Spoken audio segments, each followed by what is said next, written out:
কিসের আন্দোলন? এই আন্দোলন ছিল গণতন্ত্রের আন্দোলন। এই আন্দোলন ছিল বাংলাদেশে যে ব্যাংক বিমা লুট করেছে সেই আন্দোলন। এই আন্দোলন ছিল আইন শাসন ভেঙেছে সেই আন্দোলন।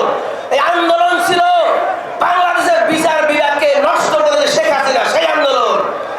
সমস্ত আন্দোলন মিলে একটি বিপ্লব করেছে।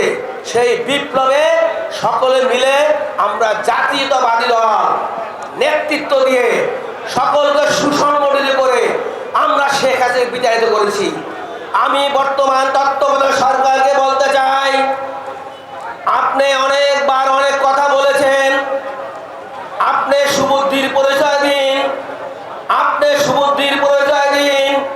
আপনি জাতিকে নিয়ে আর সিনেমিনি খেলার চিন্তা করবেন না। আপনি বাচ্চাদের কথা মতো বাচ্চাগিরি করবেন না। আপনি সুবুদ্ধির পরিচয় দেন। জানেন জাতি কি চায়? জাতি একটি নির্বাচন চায়। কেন নির্বাচন চায়? এই মুহূর্তে এই জাতি কোন নির্বাচন ছাড়া